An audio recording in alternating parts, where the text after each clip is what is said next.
Isang magandang hapon po, araw ng Martes, mga kapatid. At salamat po sa inyong suporta sa tuwing kayo po ay makikinig sa ating Grace Everyday. Salamat po sa mga taga Eljor na patuloy na sumusuporta. At pagpalain po tayong lahat ng Panginoon, kahit na po may pagsubok, ay binibigyan natin ng pansin ang salita ng Diyos. Pagpalain po tayong lahat. Tayo po'y manalangin. Panginoon, marami pong salamat sa araw na ito. Kami po ay muli po mag-aaral ng iyong salita. Bigyan mo po kami ng karunungan sa tulong ng Espiritu at linisin mo po kami sa lahat ng aming mga kasalanan. Salamat po, Panginoon, sa pangalan ni Jesus. Amen. Matthew 24 po ang ating pag-uusapan. Bagamat napakaikli lamang po ng ating oras, pero kukunin naman po natin yung mensahe ng Panginoon kung ano yung sinasabi niya. Ang ating pong paksa ngayon ay nasusulat. Ibig sabihin po ay ito po ay hula o sinabi ng ating Panginoon na mangyayari at magaganap yung mga bagay na kanyang sinabi. Sapagkat ito po ay nasusulat. Matthew 24 po, verse 9, ating pong basahin. Ang nakalagay po rito, mga kahirapan at pag-uusig na darating. Matthew 24. Sa mga panahong iyon, kapuputan kayo ng lahat dahil sa akin at isasakdal upang pahirapan at patayin. Maraming tatalikod sa kanilang pananampalataya at mapupuot sa isa't isa. Ipagkakanulo ng isa't isa ang kanyang kapwa. Marami ang magpapanggap na propeta at maililigaw nila ang marami. Ang kasama ay lalaganap anupat man lalamig ang pag-ibig ng marami. Ngunit ang mananatiling tapat hanggang wakas ay siyang maliligtas. At ipangaral sa buong sanlibutan ang mabuting balita tungkol sa paghahari ng Diyos upang ito'y makilala ng lahat ng bansa sa kadarating ang wakas. Marami po tayong nababasa sa Biblia na nakasulat, especially yung mga sinabi ng ating Panginoon. Kung pupunta po tayo sa Lumang Tipan, marami na rin pong hula ang mga propeta at ito po'y naganap. Naniniwala po tayo na basta't nasusulat, sinabing ito'y nasusulat, ito po ay magaganap. Especially pag sinabi ng ating Panginoong Jesus. Dito po ay, ito pong Matthew 24 po, ito po yung bago dumating ang Panginoon, ay makakaranas po ng kahirapan at pag-uusig na darating.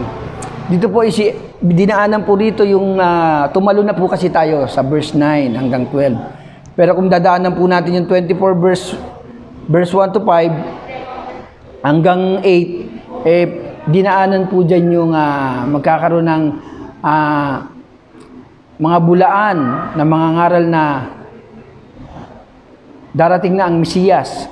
Ipangangaral nila na at marami po silang ililigaw. Kaya sabi po rin sa verse 4 po, may bababa pa po natin. Sabi niya, sumagot si Jesus, mag-iingat kayo at huwag kayong mailigaw ni numan, sapagkat maraming paririto sa aking pangalan at magsasabing ako ang Mesiyas. Marami silang maililigaw. Makaririnig kayo ng alingaw-ngaw at labanan, mga balita tungkol sa digmaan. Huwag kayong mabagabag. Dapat mangyari ang mga ito, ngunit hindi pa ito ang wakas. Sapagkat makikibaka ang bansa laban sa kapwa bansa at ang mga kaharian sa kapwa kaharian, magkakagutom, lilindol sa iba't ibang bahagi, dako. Ang lahat ng ito'y pasimula pa lamang ng paghihirap. Yung dinaanan po natin ngayon ay pasimula pa lamang daw ng paghihirap. Hindi pa po natin na binanggit yung verse 9 kanina, yung binasa po natin. Yung inyong pong daraanan, ito po ay sinabi ng Panginoon. Ito po yung nasusulat. Marami po kasi sa atin minsan pag nasusulat o nababasa po natin ay hindi naman po pinaniniwalaan. At minsan yung buong Biblia ay hindi pinaniniwalaan. Sinasabi po madalas ng ating minsan yung mga nakakausap natin ay matagal na yan at marami nang nauna nagsabi ng ganyan pero hindi pa nagaganap. para pong walang halaga po sa kanila yung sinasabi ng kasulatan. Kaya nga po pinapaalala po natin sa bawat isa na ang nasusulat na sinabi ng Panginoon ay magaganap po. Daanan po natin yung verse 9. Sabi po kanina, yung kaninang dinanan natin ay yung paparito na magpapayag na siya yung Mesiyas, magkakaroon ng lindol, magkakaroon ng tagutom, magkakaroon ng digmaan, at marami pa pong binanggit, ay pasimula pa lamang po. Pasimula pa lamang daw po yan. Sa verse 9 po, ito na po yung ating binasa kanina.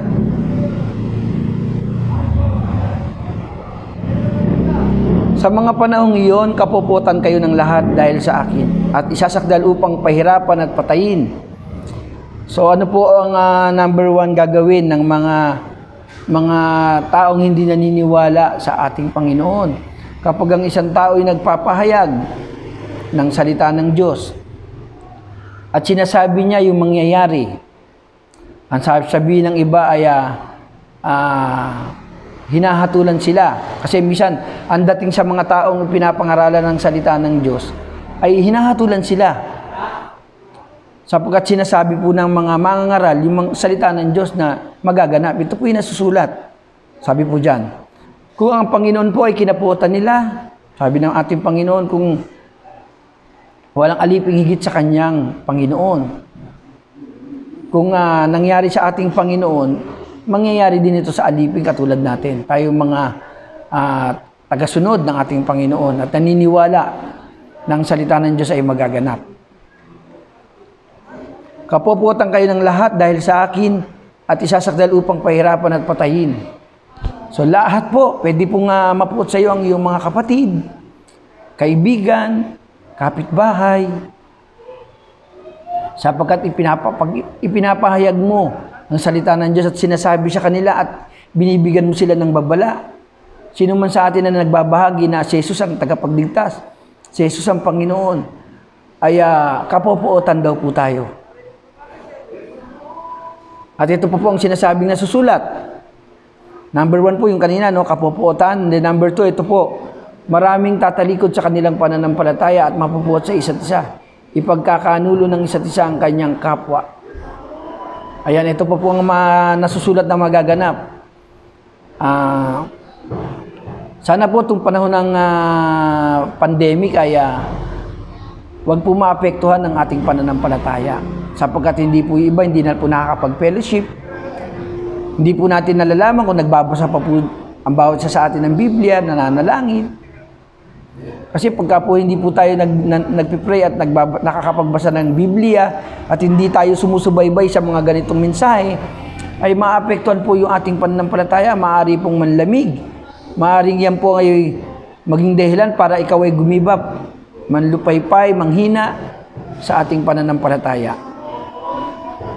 Kaya nga po sinasabi ito, maraming tatalikod sa kanilang pananampalataya at mapupuot sa isa't isa. So pagka nagkaroon na po, nawala na po yung pag-ibig na ipinarana sa atin ng Panginoon. Yung pag-ibig ng ating Panginoon ay nawala na sa bawat mananampalataya. Marami na raw po ang tatalikod.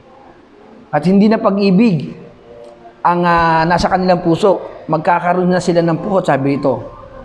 Mapupuot sa isa't isa at ipagkakanulo ang isa't isa sa kanya, ang kanyang kapwa. Pwedeng ang kapatid mo, nagkaroon kayo ng tampuhan at dumating yung pangyayari na ikaw ay nanlamig. At pwedeng yung napakaliit na dahilan ay maging puot at pwedeng yun ang maging dahilan para ipagkanulo mo ang iyong kapatid. Ang masakit pa po nito, di bali po tayo ipagkanulo kung yung kaaway mo talagang wala kang aasahan doon kung kaaway mo siya. Pero kung sabi dito, yung mismong kasama mo sa pamilya, ang magkakanulo sa iyo, katulad na nangyari sa ating Panginoon, isa sa mga disipulo niya ang nagkanulo sa kanya, si Judas. Mas masakit po yun kasi hindi niya naman kaaway si Judas. Isa po niyang disipulo. So yung asahan na po natin kapag ang isang tao ay hindi naniniwala sa salita ng Diyos at ito'y laban sa iyong laban siya sa iyong pananampalataya at ibang reliyon, ang kanyang itinataas, ay ipagkakanulo ka niyan. Sapagkat hindi natin siya kaisa sa ating pananampalataya. At hindi niya po pinaniniwalaan na ang mga nasusulat ay magaganap. Yan po yung pangalawa. Ito po yung pangatlo. Marami ang magpapanggap na propeta at ililigaw nila ang marami. Ang kasama ay lalaganap anupat man lalamig ang pag-ibig ng marami. Pag lumaganap na kasi yung kasalanan marami iba na Istanbul na at madali nang matisod. Ibig sabihin madali na silang iwan yung kanilang pananampalataya. So magpapanggap daw, sabi dito, marami ang magpapanggap na propeta at ililigaw nila ang marami. Ang kasama ay lalaganap anupat man lalamig ang pag-ibig ng marami. Sa Revelation po sinasabi doon, ang mabuti ay magpapatuloy sa pagpapakabuti. Ang banal sa pagpapakabanal. Ang masama ay pagpapatuloy sa kanyang kasamaan at patuloy na magpapakasama. Ito po yun, yung sinasabi rito. Ang kasama ay lalaganap anupat man lalamig ang pag-ibig ng marami. Maapektuhan po ang simbahan. Maapektuhan po yung gawain. At lahat po ng mananampalataya ay pwede nang iwan yung kanilang ugnayan sa Panginoon at baliwalain yung kanilang relasyon sa kanyang kapatid sapagkat nanlamig na po yung kanyang pag-ibig. Kaya napakahalaga na yung pag-ibig ng Panginoon ay ating iniingatan sa ating puso. Yung po ang katotohanan po niyan. Itong mga naisulat na nababasa po natin ay magaganap po ito. Kung panahon ng pandemic, itong panahon natin po ngayon na tayo po ay naka-quarantine, marami na po ang nanghihina sa kanilang pananampalataya. Bakit po? Maaari pong apektuhan sila sapagkat hindi na po sila nakakapag-fellowship. Nawa na hindi ganun ang mangyari, na ang lahat ay lumalakas at nagiging matatag sa panahon ng pandemic. Pero kung ang dahilan ay dahil hindi na nga po nakakadalo, hindi na nagagawa yung kanyang manalangin, mag-pray, magbasa ng Bible, at magbahagi ng salita ng Diyos, diyan na po magsisimula yan. At lalaganap na yung kasamaan. At manlalamig na ang pag-ibig ng marami. Ito po yung sinasabi, mga nasusulat po yan. Ito po yung huli. Ngunit ang nananatiling tapat hanggang wakas ay siyang maliligtas. So lahat po pala tayo ay masusubok dito sa kahirapan at pag-uusig na darating. Ang lahat ng Kristiyano, ang lahat ng mananampalataya, ang lahat ng mga disipulo, banggitin na po natin, ang lahat ng nagtitiwala kay Jesucristo ay masusubok. Tayo pong lahat ay susubukin. Sabi diyan, ang mananatiling tapat hanggang wakas ay siyang maliligtas. Maaari pong buhay at kamatayan na po. Maaring magbigay po tayo ng halimbawa, sabihin sa iyo na talikuran mo ang iyong pananampalataya, itakwil mo si Jesus para mabuhay ka. Pero kung hindi mo siya itatakwil, papatayin ka, papatayin ng iyong pamilya. Ito na po yun, mga kapatid. Kailangan nating maging manatiling tapat hanggang wakas. Kaya ang kailangan po natin ay lalo pa pong magtiwala sa ating Panginoon. Lahat po tayo kasi masusubok po tayong lahat. Hindi po garantiya na may mga matatagal sa pananampalataya ay sila yung mga mananatili diyan. Hindi po. Yung katapatan po kasi rito, ang masusubok yung katapatan ng pag-ibig natin sa Panginoon.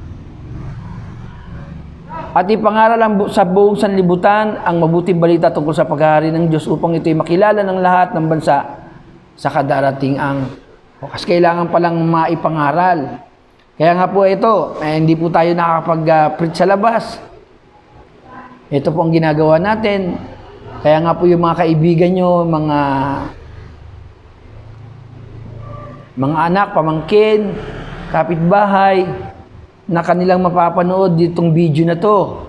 Dahil titignan nila yung mga video nyo ay malaking bagay po yan. Ito po yung magiging dahilan sapagkat ang panahon natin ngayon ay tutok na tutok sa social media sapagkat naka-quarantine. Wala pong ibang libangan. Ang social media po ay aliw na aliw ang ating mga kabataan.